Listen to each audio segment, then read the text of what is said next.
Dark Horse is a darkly funny comedy. Its main protagonist is probably one of the most unlikable in the history of film. He's a self-centered 35-year-old who works at his father's business and barely tries at his job. The movie is a scathing satirization of the typical rom-com/sitcom protagonist. Whenever you see those characters, they seem to have this air of self-entitlement that is just outstanding and seem to be in a constant state of arrested development. Perhaps it's that type of very real person that is the bigger target of the film. Maybe there are so many characters similar to Abe, albeit less off-putting because of writers' ineptness or the dumb nature of most sitcoms. Regardless, these types of characters really just come off as abrasive. Abe, from the get-go, tries to court Miranda, a suicidal woman. He proposes to her absurdly fast, and she surprisingly says yes after mulling it over a little, as she doesn't see the point in pursuing her dreams anymore, and decided marriage to a stranger she doesn't know is better than suicide. Most decent people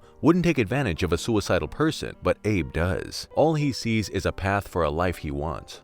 Abe's actions aren't dressed up via plot convenience or a live audience like the actions of characters similar to him are. However, the film's scenarios still play out as if they are filmed in front of a live studio audience and just had all the laugh tracks removed. The movie also includes a sappy soundtrack that would fit right into the typical underdog romance movie. The removal of the sitcom crutches lets us examine Abe by his actions, not what the writer tells us to feel. Although Dark Horse does at times feel like an exercise in testing the viewer's empathy, which despite all the vileness of Abe, he still manages to evoke a drop of it. Dark Horse features a lot of surreal sequences that highlight Abe's faults, whether it's him trying to return his spouse or his family validating his victim complex. Its ending, while confusing at first, highlights why Abe was wrong in thinking that he was the world's punching bag. Even his life being in the state that it was, there was still someone thinking about him and dreaming about a life with him. While I think the film mostly takes aim at fictional beings, I think its criticisms can also be applied to real-life adults who are stuck in a state of arrested development, people who view themselves as the victims of the world. I think it's important to state that Dark Horse isn't saying that living with your parents is wrong, as it's clear that economic situations can force someone to live that way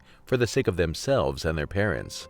The movie makes it clear that Abe could have gotten his own place long ago by saving his money. However, he blew it all on action figures and a Hummer. Him living with his parents is just the director showing us that Abe, despite having a good job and practically no expenses, still didn't have the self-discipline to save money and build a future for himself. Do you agree with my explanation of Dark Horse? Comment down below if you do or don't.